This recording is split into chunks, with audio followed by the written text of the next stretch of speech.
وقال تعالى في كلامه المجيد وأنذر عشيرتك الأقربين۔ محترم سامعین کرام، بزرگان دین، نوجوانان ملت اسلامیہ اور خواتین اسلام، گزشتہ خطبہ جمعہ میں رسول اکرم صلی اللہ علیہ وسلم کا پیغام ہمارے اور آپ کے نام اس عنوان پر گفتگو کی گئی تھی۔ انشاءاللہ العزیز آج کے اس خطبہ جمعہ میں بھی اسی عنوان کے حوالے سے مزید باتیں آپ کے سامنے عرض کرنے کی کوشش کروں گا۔ اللہ رب العالمین سے دعا ہے کہ رب العالمین مجھے حق بات کہنے، کتاب و سنت کے مطابق بیان کرنے، ہم سب کو حق بات سننے اور اس پر عمل کرنے کی توفیق عطا فرمائے، آمین۔ حضرات، گزشتہ خطبہ جمعہ میں 4 پیغامات کا تذکرہ کیا گیا تھا۔ یہ 5واں پیغام ہے کہ پیارے نبی صلی اللہ علیہ وسلم نے ہمیں اور آپ کو اور بالعموم اپنی امت کے سارے لوگوں کو آخرت کی فکر کا پیغام دیا ہے، آخرت کی تیاری کا پیغام دیا ہے۔ یہ دنیا فانی ہے، اس دنیا کے اندر رہ کر آخرت کے لیے تیاری کر لو، آخرت میں کامیاب ہونے کے لیے سامان تیار کر لو۔ اس بات کا پیغام پیارے نبی صلی اللہ علیہ وسلم نے ہمیں اور آپ کو دیا ہے۔ جب قرآن مجید کی آیت کریمہ وَأَنذِرْ عَشِيرَتَكَ الْأَقْرَبِينَ نازل ہوئی کہ اے نبی، آپ اپنے خاندان کے لوگوں کو، آپ اپنے رشتہ داروں کو، آپ اپنے قرب و جوار کے لوگوں کو، آپ اپنے اڑوس پڑوس کے لوگوں کو جہنم کی آگ سے ڈرائیں۔ جب یہ آیت کریمہ نازل ہوئی تو پیارے نبی صلی اللہ علیہ وسلم نے قریش کے لوگوں کو بلایا، عام لوگوں کو بھی بلایا، خاص لوگوں کو بھی بلایا۔ پیارے نبی صلی اللہ علیہ وسلم نے اس موقع سے فرمایا، یا معشر قریش، اے قریش کے لوگوں، انقذوا انفسکم من النار، تم اپنے آپ کو جہنم کی آگ سے بچا لو، میں کل قیامت کے دن تمہارے لیے کچھ کام نہ آ سکوں گا۔ پیارے نبی صلی اللہ علیہ وسلم نے اس موقع سے فرمایا، یا معشر بنی کعب، اے بنو کعب کے لوگوں، انقذوا انفسکم من النار، تم اپنے آپ کو جہنم کی آگ سے بچا لو، اس لیے کہ میں تمہارے لیے کل قیامت کے دن کچھ کام نہ آ سکوں گا۔ یا معشر بنی عبد مناف، اے بنو عبد مناف کے لوگوں، انقذوا انفسکم من النار، تم اپنے آپ کو جہنم کی آگ سے بچا لو، اس لیے کہ میں تمہارے لیے کل قیامت کے دن کچھ بھی کام نہ آ سکوں گا۔ یا معشر بنی ہاشم، اے بنو ہاشم کے لوگوں، انقذوا انفسکم من النار، تم اپنے آپ کو جہنم کی آگ سے بچا لو، میں تمہارے لیے کل قیامت کے دن کچھ بھی کام نہ آ سکوں گا۔ یا معشر بنی عبد المطلب، اے عبد المطلب کے لوگوں، تم اپنے آپ کو جہنم کی آگ سے بچا لو، میں کل قیامت کے دن تمہارے لیے کچھ بھی کام نہ آ سکوں گا۔ یا صفیہ عمت رسول اللہ صلی اللہ علیہ وسلم، اے رسول اللہ صلی اللہ علیہ وسلم کی پھوپھی صفیہ، انقذی نفسک من النار، تم اپنے آپ کو جہنم کی آگ سے بچا لو، اس لیے کہ میں تمہارے لیے کل قیامت کے دن کچھ بھی کام نہ آ سکوں گا۔ وَيَا فاطمۃ بنت محمد انقذی نفسک من النار، اے محمد کی بیٹی فاطمہ، تم اپنے آپ کو جہنم کی آگ سے بچا لو، اس لیے کہ میں تمہارے لیے کچھ بھی کام نہ آ سکوں گا۔ فَإِنِّي وَاللَّهِ مَا أَمْلِكُ لَكُمْ مِنَ اللَّهِ شَيْئًا، میں تمہارے لیے کل قیامت کے دن کچھ بھی کام نہ آ سکوں گا۔ حضرات، اس حدیث کے اندر پیارے نبی صلی اللہ علیہ وسلم نے ہمیں اور آپ کو اور اپنی امت کے لوگوں کو اس بات کا پیغام دیا ہے کہ آخرت کی فکر کر لو، اس دنیا کے اندر زندگی گزارتے ہوئے آخرت کی تیاری کر لو۔ کوئی انسان آخرت کے اندر کسی کے لیے کوئی فائدہ مند نہیں ہوگا، کوئی انسان کسی کو فائدہ نہیں پہنچائے گا۔ پیارے نبی صلی اللہ علیہ وسلم جب خود اپنے خاندان کے لوگوں کو، اپنے قرب و جوار کے لوگوں کو کچھ فائدہ نہیں پہنچا پائیں گے تو حضرات تصور کریں کون ہوگا جو کل قیامت کے دن کسی انسان کو فائدہ پہنچائے گا۔ پیارے نبی صلی اللہ علیہ وسلم نے ہمیں اور آپ کو، اپنی امت کے سارے لوگوں کو اس بات کا پیغام دیا کہ اس دنیا کے اندر تم آخرت کی فکر کر لو، آخرت کے لیے سامان تیار کر لو، اس دن کی فکر کر لو کہ جس دن سورج آپ سے قریب آ جائے گا۔ پھر نبی صلی اللہ علیہ وسلم نے فرمایا تدن الشمس یوم القیامہ من الخلق حتی تکون منہ کمقدار میل۔ پھر نبی صلی اللہ علیہ وسلم نے فرمایا کہ میری امت کے لوگوں اس دن کی فکر کر لو جس دن سورج مخلوق سے قریب آ جائے گا۔ کتنا قریب آ جائے گا؟ پھر نبی صلی اللہ علیہ وسلم نے فرمایا 1 میل کے فاصلے پر آ جائے گا، سورج 1 میل کے فاصلے پر آ جائے گا۔ حضرات ذرا تصور کریں، آج سورج کروڑوں میل کی دوری پر ہے اور اس کے باوجود جب گرمی کا موسم ہے، جب گرمی کا موسم ہمارے پاس آتا ہے، ہم گرمی سے بچنے کے لیے کولر کا انتظام کرتے ہیں، اے سی کا انتظام کرتے ہیں۔ ہم گرمی سے بچاؤ کے لیے ہم اپنے گھر کے چھت کو پانی کے ذریعے بھگاتے ہیں، پانی کے ذریعے ٹھنڈا کرنے کا اہتمام کرتے ہیں۔ حضرات آج ہم دنیا کے اندر اتنا اہتمام کرتے ہیں، یاد کریں اس دن کو جس دن سورج سر کے اوپر ہوگا، اس دن ہماری حالت کیا ہوگی، اس دن ہم سب کی حالت کیا ہوگی۔ پیارے نبی صلی اللہ علیہ وسلم نے فرمایا اس دن کے لیے تیاری کر لو۔ حضرات پیارے نبی صلی اللہ علیہ وسلم نے فرمایا کہ اس دن کے لیے آپ تیاری کر لیں جس دن لوگوں کو ننگے پیر، ننگے بدن اور بغیر ختنہ کیے ہوئے میدان محشر کے اندر جمع کیے جائیں گے۔ حضرات سارے کے سارے لوگ موجود ہوں گے، کسی کے بدن پر کپڑے نام کی کوئی چیز نہیں ہوگی۔ راوی ہم عائشہ صدیقہ رضی اللہ تعالیٰ عنہا پوچھتی ہیں یا رسول اللہ، کہ اللہ کے رسول صلی اللہ علیہ وسلم قیامت کا دن ہوگا، سارے لوگ موجود ہوں گے، سارے لوگ ننگے ہوں گے، مرد بھی ہوں گے، خواتین بھی ہوں گی، دونوں ایک دوسرے کو دیکھیں گے، بڑی شرم آئے گی۔ پیارے نبی صلی اللہ علیہ وسلم نے فرمایا یا عائشہ الامر اشد من ان ينظر بعضهم الى بعض، معاملہ اس سے کہیں زیادہ سخت ہوگا کہ کوئی کسی کی طرف دیکھے۔ ہر انسان کو اپنی فکر ہوگی، ہر انسان کو اپنی پڑی ہوگی کہ اس کے ساتھ کیا ہوگا۔ حضرات ضرورت ہے کہ ہم اس دن کی فکر کریں، ہم اس دنیا کے اندر آخرت کی تیاری کریں، ہم اس دن کی فکر کریں جس دن اللہ رب العالمین حضرت آدم علیہ السلام سے کہے گا اخرج بعث النار، اے آدم جہنم کے لیے کچھ اولادوں کو جہنم کے لیے الگ کر دو۔ حضرت آدم علیہ السلام پوچھیں گے اے ہمارے پروردگار کتنی اولادوں کو ہم جہنم کے لیے الگ کر دیں؟ اللہ عز و جل فرمائے گا من کل 1999، ہر 1000 میں سے 999 کو جہنم کے لیے الگ کر دو۔ حضرات ذرا تصور کریں، ذرا سوچیں، اس دن کے بارے میں ذرا غور و فکر کریں کہ جس دن 1000 میں سے 999 لوگوں کو جہنم کے لیے الگ کر دیا جائے گا، 999 لوگ جہنم کے اندر جائیں گے اور صرف ایک انسان ہوگا جن کو جنت کے اندر داخل کیا جائے گا۔ پیارے نبی صلی اللہ علیہ وسلم فرماتے ہیں کہ یہ وہ وقت ہوگا کہ جس وقت بچے بوڑھے ہو جائیں گے۔ جب اللہ رب العالمین کی جانب سے یہ بات آئے گی، یہ پیغام آئے گا، اس پیغام کو سننے کے بعد بچے بوڑھے ہو جائیں گے، ہر حمل والی کا حمل گر جائے گا، ہر دودھ پلانے والی عورت اپنے دودھ پیتے بچے کو بھول جائے گی۔ پیارے نبی صلی اللہ علیہ وسلم نے فرمایا وَتَرَى النَّاسَ سُكَارَى، اس دن لوگوں کو ایسا لگے گا کہ لوگ نشے کی حالت میں ہیں، وَمَا هُمْ بِسُكَارَى، لیکن لوگ اس دن نشے کی حالت میں نہیں ہوں گے، وَلَكِنَّ عَذَابَ اللَّهِ شَدِيدٌ، لیکن اللہ رب العالمین کا عذاب بہت ہی سخت ہوگا،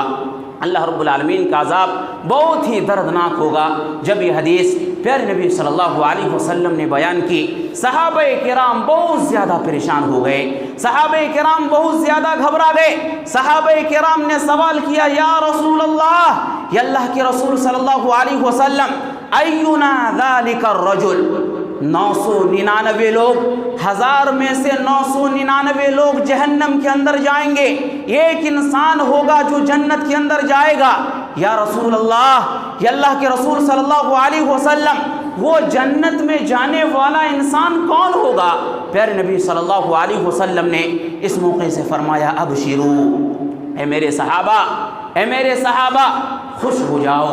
اے میرے صحابہ خوش ہو جاؤ، فَإِنَّ مِنْ يَاجُوجَ وَمَاجُوجَ أَلْفًا وَمِنْكُمْ رَجُلًا۔ پیارے نبی صلی اللہ علیہ وسلم نے فرمایا، اے میرے صحابہ خوش ہو جاؤ، 999 لوگ جو جہنم کے اندر جائیں گے یہ یاجوج و ماجوج کی نسل سے ہوں گے، وَرَجُلٌ وَمِنْكُمْ رَجُلٌ، اور ایک انسان جو جنت کے اندر جائے گا وہ تم میں سے ہوگا۔ اور اس کے بعد پیارے نبی صلی اللہ علیہ وسلم نے پھر اپنے صحابہ کو خوشخبری سنائی۔ پیارے نبی صلی اللہ علیہ وسلم نے فرمایا، والذی نفسی بیدہ، اس ذات کی قسم جس کے ہاتھ میں میری جان ہے، انی لا طعم ان تکون ربع اہل الجنہ۔ پیارے نبی صلی اللہ علیہ وسلم نے فرمایا کہ مجھے امید ہے، اے میرے صحابہ مجھے امید ہے کہ تم جنت کے اندر 1/4 حصے کی تعداد میں ہوگے، یعنی تمہاری تعداد جنت کے اندر 1/4 ہوگی، 1/4 حصہ جنت کے اندر تم ہوگے۔ صحابہ کرام نے جب یہ بات سنی، صحابہ کرام نے الحمدللہ کہا اور اللہ اکبر کا نعرہ بلند کیا۔ اس کے بعد پیارے نبی صلی اللہ علیہ وسلم نے پھر سے صحابہ کرام کو خوشخبری سنائی۔ پیارے نبی نے فرمایا، والذی نفسی بیدہ، اس ذات کی قسم جس کے ہاتھ میں میری جان ہے، انی لاطعم ان تکون ثلث اہل الجنہ۔ پیارے نبی صلی اللہ علیہ وسلم نے فرمایا، اے میرے صحابہ یاد رکھو، مجھے امید ہے، مجھے توقع ہے کہ جنت کے اندر تمہاری تعداد 2/3 ہوگی، 2/3 تعداد جنت کے اندر تمہاری ہوگی، مجھے اس بات کی قوی امید ہے۔ صحابہ کرام کہتے ہیں کہ ہم نے الحمدللہ کہا اور اللہ اکبر کا نعرہ بلند کیا۔ اس کے بعد پھر پیارے نبی صلی اللہ علیہ وسلم نے خوشخبری سناتے ہوئے فرمایا، پیارے نبی نے فرمایا، والذی نفسی بیدہ، اس ذات کی قسم جس کے ہاتھ میں میری جان ہے، انی لا طعم ان تکون شطر اہل الجنہ۔ اے میرے صحابہ یاد رکھو، مجھے قوی امید ہے، مجھے توقع ہے کہ تمہاری تعداد جنت کے اندر 1/2 ہوگی، یعنی جنت کا 2 حصہ ہوگا، ایک حصے میں تمہاری تعداد ہوگی اور دوسرے حصے میں اور بھی امت کے لوگ ہوں گے۔ حضرات، اس بات کی جب خوشخبری پیارے نبی صلی اللہ علیہ وسلم نے سنائی، صحابہ کرام نے الحمدللہ کہا اور اللہ اکبر کا نعرہ بلند کیا۔ حضرات، اس دن کی فکر کریں جس دن 1000 میں سے 999 لوگوں کو جہنم کے لیے الگ کر دیا جائے گا، 999 لوگ جہنم کے اندر جائیں گے اور ایک انسان ہوگا جو جنت کے اندر جائے گا۔ اسی طریقے سے حضرات، آپ اس دن کی فکر کریں کہ جس دن کوئی کسی کو فائدہ نہیں پہنچائے گا، جس دن کوئی کسی کو فائدہ نہیں پہنچائے گا۔ اللہ رب العالمین نے قرآن میں فرمایا، یوم یفر المرء من اخیہ وامہ وابیہ وصاحبتہ وبنیہ لکل امرئ منہم یومئذ شأن یغنیہ۔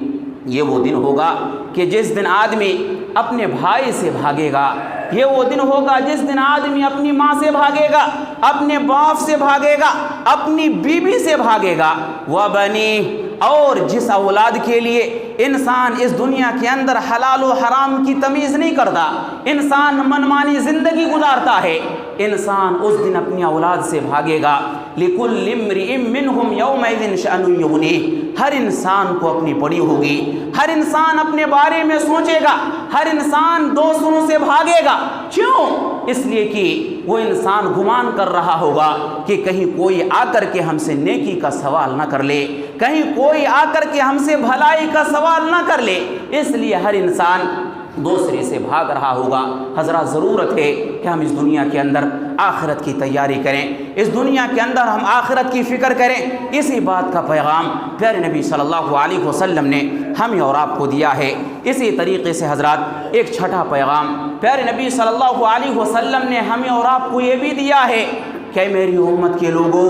قبر کی تیاری کر لو، اس دنیا کے اندر قبر کی تیاری کر لو۔ حضرات قبر وہ مقام ہے کہ جہاں پر مرنے کے بعد ہر انسان کو سونا ہے۔ قبر وہ مقام ہے جہاں پر وفات کے بعد ہر انسان کو سونا ہے،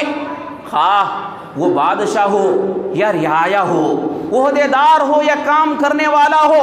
عیش و عشرت کی زندگی گزارنے والا ہو یا غربت کی زندگی گزارنے والا ہو، مزدور ہو، ہر ایک کو اس قبر کا سامنا کرنا ہے۔ حضرات قبر یہ وہ مقام ہے کہ جہاں پر نہ تو گرمی سے بچنے کے لیے کوئی کولر کا انتظام ہوگا، نہ اے سی کا انتظام ہوگا، اور نہ ہی سردی سے بچنے کے لیے گیزر کا انتظام ہوگا، ہیٹر کا انتظام ہوگا۔ حضرات قبر وہ مقام ہے جہاں نہ تو سورج کی روشنی آئے گی، نہ چاند کی روشنی آئے گی، اور نہ ہی آکسیجن کے لیے کوئی کھڑکی ہوگی، کوئی دروازہ ہوگا، اور نہ ہی کوئی روشنی کے لیے کوئی چراغ ہوگا۔ حضرات قبر یہ وہ مقام ہے جہاں پر کوئی کسی کی مدد کے لیے نہیں آئے گا، کوئی کسی کی سفارش کرنے کے لیے نہیں آئے گا۔ حضرات اگر اس قبر کے اندر کوئی چیز کام آئے گی تو آپ کی نیکی کام آئے گی، نیکیاں کر کے آپ اس قبر کے لیے تیاری کر لیں۔ اگر کوئی انسان اس قبر کے اندر کامیاب ہو جاتا ہے، آگے کے جو بھی مراحل ہوں گے وہ انسان ان مرحلوں کے اندر کامیاب ہو جائے گا۔ ابن ماجہ کی روایت ہے، برا ابن عازب رضی اللہ تعالیٰ عنہ بیان کرتے ہیں، کہتے ہیں کننا مع رسول اللہ صلی اللہ علیہ وسلم، ہم اللہ کے رسول صلی اللہ علیہ وسلم کے ساتھ ایک جنازے کے اندر تھے، فجلس علی شفیر القبر، پھر نبی صلی اللہ علیہ وسلم قبرستان میں جا کر کے ایک قبر کے کنارے پر بیٹھ گئے، فبکا حتی بل الثرى، پھر نبی صلی اللہ علیہ وسلم نے قبروں کو دیکھا، پھر نبی صلی اللہ علیہ وسلم اس قدر روئے کہ پھر نبی صلی اللہ علیہ وسلم کی آنکھوں سے بہنے والے آنسوں سے زمین تر ہو گئی۔ حضرات یہ پیارے نبی صلی اللہ علیہ وسلم کی حالت ہے، یہ پیارے نبی صلی اللہ علیہ وسلم کی کیفیت ہے۔ اسی کیفیت کے اندر پیارے نبی صلی اللہ علیہ وسلم نے فرمایا یا اخوانی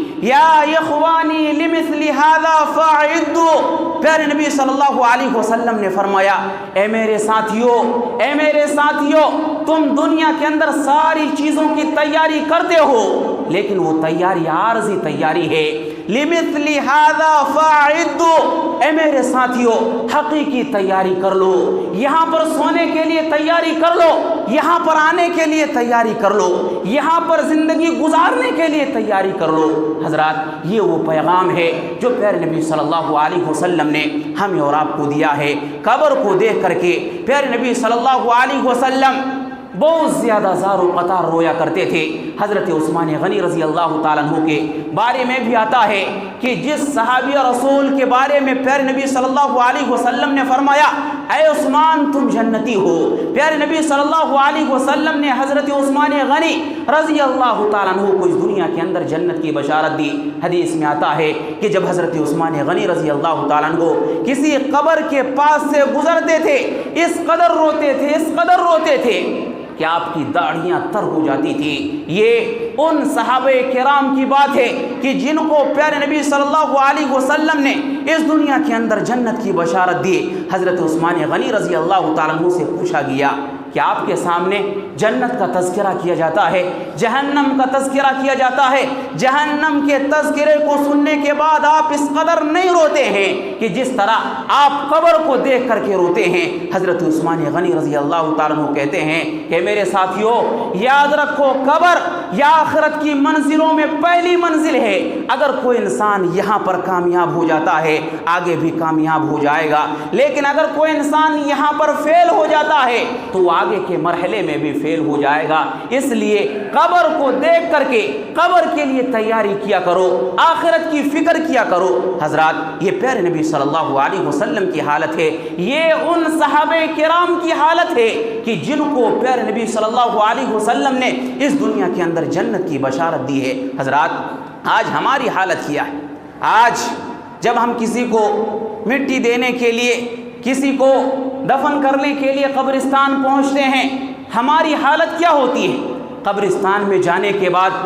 قبروں کو دیکھنے کے بعد، آج ہم وہاں پر بھی قبرستان میں جانے کے بعد بھی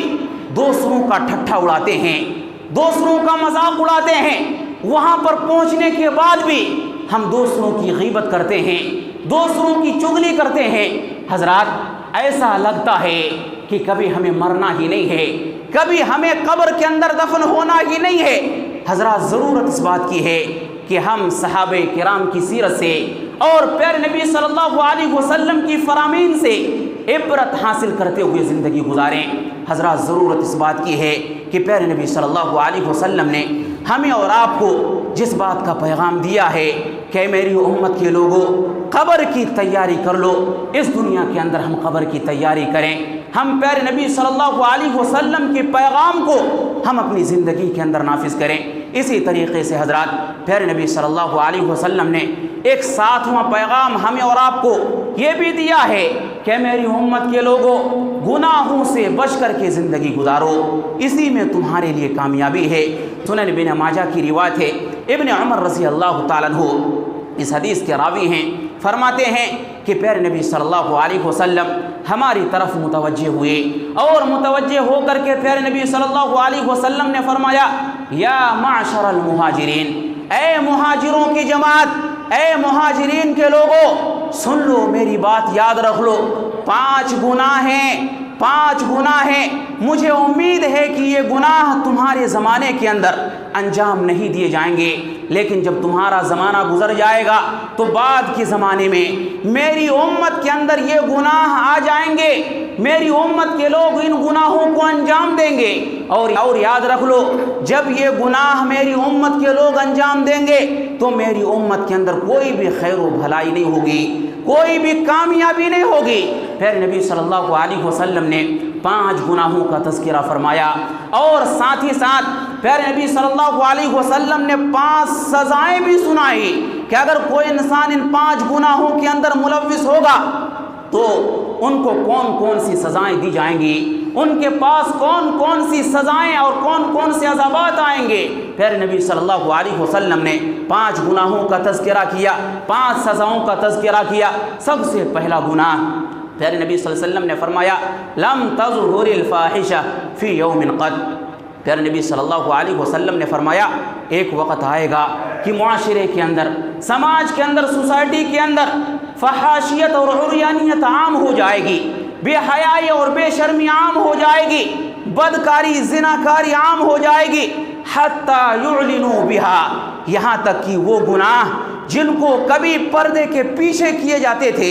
ان کو سر عام کیا جائے گا، لوگوں کے سامنے کیا جائے گا۔ پیارے نبی صلی اللہ علیہ وسلم نے فرمایا، جب معاشرے کے لوگ اس انداز سے بدکردار ہو جائیں، جب معاشرے کے لوگ اس انداز سے بے حیا ہو جائیں تو پیارے نبی صلی اللہ علیہ وسلم نے فرمایا، الا فشا فیہم الطاعون والاوجاع التي لم تكن مضت في اسلافهم الذين مضوا۔ پیارے نبی صلی اللہ علیہ وسلم نے فرمایا، پھر ان کے اندر طاعون کی بیماری آ جائے گی، اور ایسی بیماریاں آ جائیں گی جو انسانی تاریخ میں کبھی دیکھی نہیں گئی ہے۔ حضرات، آج انسانوں کے چمکتے دمکتے چہرے، آج شاید ہی کوئی انسان ایسا ہو کہ جس کو بیماری نہ ہو۔ حضرات، معاشرے کے اندر جتنے لوگ پائے جاتے ہیں اتنی قسم کی بیماریاں پائی جاتی ہیں۔ حضرات، ضرورت ہے کہ پیارے نبی صلی اللہ علیہ وسلم کی احادیث کے اندر غور و فکر کی جائے، گناہوں سے اجتناب کرتے ہوئے زندگی گزاری جائے۔ دوسری چیز کا تذکرہ کرتے ہوئے پیارے نبی صلی اللہ علیہ وسلم نے فرمایا، وَلَمْ يَنْقُصُ الْمِكْيَالَ وَالْمِيزَانَ، جب معاشرے کے اندر ناپ تول کی بیماری عام ہو جائے، الا اخذوا بالسنین، جب ناپ تول کے اندر لوگ کمی کرنے لگیں گے، معاشرے کے اندر جب ایسے لوگ پیدا ہو جائیں گے جو ڈنڈیاں مارنے لگے، جو ناپ تول میں کمی کرنے لگے، پیارے نبی صلی اللہ علیہ وسلم نے فرمایا، الا اخذوا بالسنین، ایسے لوگوں کو قحط سالی کے اندر مبتلا کر دیا جائے گا، ایسے لوگوں کو بھوک مری کے اندر مبتلا کر دیا جائے گا۔ وجور السلطان علیہم، پھر نبی صلی اللہ علیہ وسلم نے فرمایا ایسے لوگوں کے اوپر ظالم حکمرانوں کو مسلط کر دیا جائے گا۔ حضرات معاشرے کے اندر آپ دیکھیں کتنے دکاندار ہیں اور کس قدر عدل و انصاف کے ساتھ جب ناپی کرتے ہیں تو ناپی کرنے کے معاملے میں کس انداز سے عدل و انصاف کا مظاہرہ کرتے ہیں۔ حضرات غور و فکر کرنے کی ضرورت ہے۔ پھر نبی صلی اللہ علیہ وسلم نے فرمایا کہ اگر ہم ناپ تول میں کمی کریں گے ظالم حکمرانوں کو ہمارے اوپر مسلط کر دیا جائے گا، قحط سالی ہمارے پاس آ جائے گی۔ اسی طرح تیسری چیز کا تذکرہ کرتے ہوئے پھر نبی نے فرمایا وَلَمْ يَمْنَعُوا زَكَاةَ أَمْوَالِهِمْ، جب معاشرے کے لوگ، جب میری امت کے لوگ اپنے مالوں سے زکوٰۃ دینا بند کر دیں گے إِلَّا مُنِعُوا، تو پھر نبی صلی اللہ علیہ وسلم نے فرمایا آسمان سے بارش کا برسنا بند ہو جائے گا۔ حضرات آج آپ دیکھیں کتنے لوگ ہیں جو آج صحیح طریقے سے اپنے اموال کی زکوٰۃ کو نکالتے ہیں۔ حضرات غور و فکر کرنے کی ضرورت ہے۔ پیارے نبی صلی اللہ علیہ وسلم نے فرمایا جب لوگ زکوٰۃ دینا ترک کر دیں گے اللہ رب العالمین آسمان سے بادلوں کو برسانا بند کر دے گا۔ وَلَوْلَا الْبَهَائِمْ، پیارے نبی صلی اللہ علیہ وسلم نے فرمایا یہ تو اللہ رب العالمین کا کرم ہے، یہ تو اللہ رب العالمین کا فضل ہے کہ سرزمین کے اندر صرف تم بستے نہیں ہو، صرف تم نہیں ہو، بلکہ سرزمین کے اندر کچھ چوپائے بھی ہیں، کچھ جانور بھی ہیں، کچھ چرند پرند بھی ہیں۔ اللہ رب العالمین ان کو سیراب کرنے کے لیے، ان کو پانی پلانے کے لیے اللہ رب العالمین آسمان سے بادلوں کو برساتا ہے، اللہ رب العالمین آسمان سے پانی برساتا ہے اور جس کی وجہ سے تم بھی سیراب ہو جاتے ہو۔ حضرات آج اس معاملے کے اندر بھی غور و فکر کرنے کی ضرورت ہے۔ اسی طرح پیارے نبی صلی اللہ علیہ وسلم نے چوتھی چیز کا تذکرہ کرتے ہوئے فرمایا وَلَمْ يَنْقُضُوا عہد اللہ وعہد رسولہ، کہ جب میری امت کے لوگ اللہ رب العالمین کے عہد کو توڑ دیں، رسول اللہ صلی اللہ علیہ وسلم کے عہد کو توڑ دیں۔ حضرات کیا مطلب ہے اللہ رب العالمین کے عہد کا، رسول اکرم صلی اللہ علیہ وسلم کے عہد سے کیا مطلب ہے؟ حضرات ہم نے عہد کیا تھا یا اللہ ہم تیری ہی عبادت کریں گے، تو نے ہمیں اپنی عبادت کے لیے پیدا کیا ہے۔ حضرات جب پیارے نبی صلی اللہ علیہ وسلم کی امت کے لوگ جب عبادت کے عہد کو توڑ ڈالیں گے اور پیارے نبی صلی اللہ علیہ وسلم کی اتباع اور پیروی کے وعدے کو جب آپ کی امت کے لوگ توڑ ڈالیں گے، پیارے نبی صلی اللہ علیہ وسلم نے فرمایا إِلَّا سَلَّطَ اللَّهُ عَلَيْهِمْ عَدُوًّا مِّنْ غَيْرِهِمْ، کہ تمہارے دشمنوں کو اللہ رب العالمین تمہارے اوپر مسلط کر دے گا۔ حضرات آج ہندوستان کے اندر، ہمارے اس ملک کے اندر ہماری جو حالت ہے، کہیں اس کا نتیجہ یہی تو نہیں ہے کہ ہم نے اللہ رب العالمین کی عبادت کے اندر کوتاہی کی، ہم نے پیارے نبی صلی اللہ علیہ وسلم کے احکامات کے مطابق زندگی نہیں گزاری، ہم نے پیارے نبی صلی اللہ علیہ وسلم کی اتباع اور پیروی سے ہٹ کر کے ہم نے دوسری چیزوں کو اپنی زندگی کے اندر اختیار کر لیا، کہیں اسی کا نتیجہ تو نہیں ہے کہ آج ہمارا دشمن ہمارے اوپر مسلط کر دیا گیا ہے؟ اس معاملے میں ہمیں اور آپ کو سوچنے اور غور و فکر کرنے کی ضرورت ہے۔ اسی طرح سے پیارے نبی صلی اللہ علیہ وسلم نے فرمایا 5ویں گناہ کا تذکرہ کرتے ہوئے کہ جب حکمران لوگ، جب عہدیدار لوگ کتاب اللہ سے فیصلے کرنا بند کر دیں گے،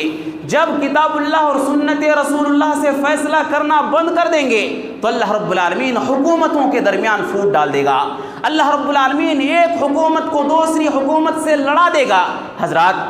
آج جو پوری دنیا کی حالات ہم دیکھ رہے ہیں، کہیں اسی بات کا نتیجہ تو نہیں ہے کہ جتنے بڑے بڑے حکمران ہیں یہ اپنی منمانی فیصلے لوگوں کے اندر سناتے ہیں، نتیجہ یہ ہے یہ ایک حکومت دوسری حکومت کے ساتھ لڑ رہی ہے۔ حضرات اس معاملے میں بھی ہمیں اور آپ کو غور و فکر کرنے کی ضرورت ہے۔ یہ 5 گناہ ہیں، پیارے نبی صلی اللہ علیہ وسلم نے فرمایا کہ میری امت کے لوگوں ان 5 گناہوں سے بچو، جب تک تم بچتے رہو گے تمہارے درمیان خیر و بھلائی کی بھائی برقرار رہے گی، اور جب تمہارے درمیان یہ گناہ آ جائیں گے، جب تم ان گناہوں کے اندر ملوث ہو جاؤ گے تو تمہارے درمیان کوئی بھی خیر و بھلائی موجود نہیں ہوگی۔ اسی طریقے سے حضرات پیارے نبی صلی اللہ علیہ وسلم نے ہمیں اور آپ کو غیبت اور چغلی سے بچنے کا پیغام بھی دیا ہے۔ پیارے نبی صلی اللہ علیہ وسلم نے فرمایا، سنن ابی داؤد کی روایت ہے، ابو برزہ الاسلمی رضی اللہ تعالیٰ عنہ اس حدیث کے راوی ہیں، فرماتے ہیں، یا معشر من آمن بلسانہ ولم يدخل الایمان قلبہ۔ پیارے نبی صلی اللہ علیہ وسلم نے فرمایا، اے ان لوگوں کی جماعت جو زبان سے ایمان لے کر کے آئے ہو اور ایمان تمہارے دلوں کے اندر داخل نہیں ہوا ہے۔ پیارے نبی صلی اللہ علیہ وسلم نے ان کو مخاطب کر کے فرمایا، لا تغتابوا المسلمین، تم مسلمان کی غیبت نہ کرو، ولا تتبعوا عوراتہم، اور تم ان کے عیبوں کے پیچھے نہ پڑو، فإنہ من اتبع عوراتہم، اس لیے کہ اگر کوئی انسان مسلمان کی عیبوں کے پیچھے پڑے گا، اگر کوئی انسان مسلمانوں کی عیبوں کے پیچھے پڑے گا، یتبع اللہ عورتہ، اللہ رب العالمین اس کے عیب کے پیچھے پڑ جائے گا، ومن یتبع اللہ عورتہ، اور جس کے عیب کے پیچھے اللہ پڑ جائے، جس کے گناہوں کو اللہ رب العالمین پکڑنے لگے، جس کی کوتاہیوں کو اللہ رب العالمین پکڑنے لگے، یفضح اللہ فی بیتہ، وہ انسان اپنے گھر کے اندر ہی اگر موجود ہو ذلیل و خوار ہو جائے گا، ذلیل و رسوا ہو جائے گا۔ حضرات ضرورت اس بات کی ہے غیبت چغلی سے بچتے ہوئے ہم اور آپ زندگی گزاریں۔ اسی بات کا پیغام پیارے نبی صلی اللہ علیہ وسلم نے ہمیں اور آپ کو دیا ہے۔ ایک آخری بات 1 منٹ کے اندر بتا کر کے اپنی بات کو ختم کروں گا۔ حضرات معاشرے کے اندر محبت کو عام کرنا ہے، سلام کو پھیلائیے۔ پیارے نبی صلی اللہ علیہ وسلم نے سلام کو عام کرنے کا پیغام بھی ہمیں اور آپ کو دیا ہے۔ سنن ترمذی کی روایت ہے، پیارے نبی صلی اللہ علیہ وسلم نے فرمایا، ایھا الناس، اے لوگو، افشوا السلام، تم سلام کو عام کیا کرو۔ سلام اس انسان سے بھی کرو جس کو پہچانتے ہو، اور اس انسان سے بھی کرو جس کو تم نہیں پہچانتے ہو۔ وَأَطْعِمُوا الطَّعَامَ، لوگوں کو کھانا کھلایا کرو۔ وَصَلُّوا وَالنَّاسُ نِيَامٌ، اور نماز پڑھا کرو اس وقت جب کہ سارے لوگ سو رہے ہوں، جب رات کے آخری پہر میں جب سارے کے سارے لوگ سو رہے ہوں، اس وقت اٹھ کر کے تم نماز کی ادائیگی کیا کرو۔ تدخلوا الجنۃ بسلام، تم سلامتی کے ساتھ جنت کے اندر داخل ہو جاؤ گے۔ حضرات یہ پیارے نبی صلی اللہ علیہ وسلم کے پیغامات ہیں۔ حضرات 5 پیغامات کا تذکرہ آج کے اس خطبہ جمعہ کے اندر آپ کے سامنے کیا گیا۔ ضرورت ہے کہ ان پیغامات کو ہم اور آپ اپنی زندگی کے اندر نافذ کرنے کی کوشش کریں، اسی میں ہمارے لیے کامیابی ہے۔ آخر میں دعا ہے کہ اللہ تو ہم تمام لوگوں کو پیارے نبی صلی اللہ علیہ وسلم کے پیغامات کو اپنی زندگی کے اندر نافذ کرنے کی توفیق عطا فرما۔ یا اللہ تو ہم تمام لوگوں کو کتاب اللہ اور سنت رسول اللہ کے مطابق زندگی گزارنے کی توفیق عطا فرما۔ یا اللہ تو ہم تمام لوگوں کو توحید کے مطابق زندگی گزارنے کی توفیق عطا فرما۔ یا اللہ تو ہم تمام لوگوں کو بدعت و خرافات سے بچتے ہوئے زندگی گزارنے کی توفیق عطا فرما۔ یا اللہ ہم میں سے جو بیمار ہیں انہیں شفاء کامل عاجل عطا فرما۔ یا اللہ ہم میں سے جو مقروض ہیں انہیں قرض کی ادائیگی کے اسباب مہیا فرما۔ یا اللہ ہم جب تک جئیں ایمان و اسلام پر جئیں، جب ہمارا خاتمہ ہو تو ایمان باللہ پر ہو۔